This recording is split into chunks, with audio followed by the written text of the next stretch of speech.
ఓం శ్రీ పరమాత్మనే నమః. అందరికీ నమస్కారం. ఈ రోజు శ్రీమద్ భగవద్గీతలోని సప్తమోధ్యాయమైన జ్ఞాన విజ్ఞాన యోగములోని 1వ శ్లోకము.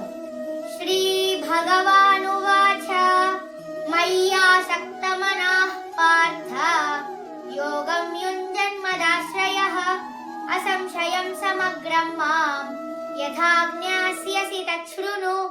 భావం: శ్రీకృష్ణ భగవానుడు అర్జునుడితో ఇలా పలికెను: ఓ పార్థ, నాయన్ను మాత్రమే మనస్సు నిలిపి భక్తి యోగ అభ్యాసము ద్వారా నాకు శరణాగతి చేసి నీవు ఎట్లా నన్ను సంపూర్ణముగా సందేహానికి తావు లేకుండా తెలుసుకొనగలవో ఇప్పుడు వినుము. 2వ శ్లోకము.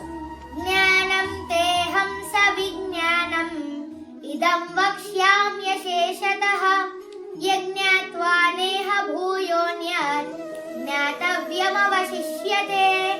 భావం: శ్రీకృష్ణ భగవానుడు ఇంకా అర్జునుడితో ఇలా పలికెను: ఏ జ్ఞానాన్ని విజ్ఞానాన్ని తెలుసుకున్న పిదప ఇంకా ఏమీ ఈ లోకంలో తెలుసుకోవడానికి మిగిలి ఉండదో దానిని నేను నీకు సంపూర్ణముగా తెలియజేస్తాను. 3వ శ్లోకము. మనుష్యానాం సహస్రేషు కశ్చిద్యతతి సిద్ధయే యతతామపి సిద్ధానాం కశ్చిన్మాం వేత్తి తత్వతః.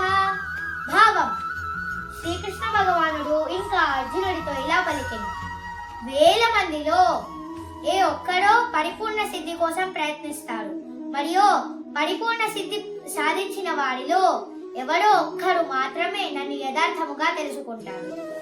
ఓం శ్రీ పరమాత్మనే నమః.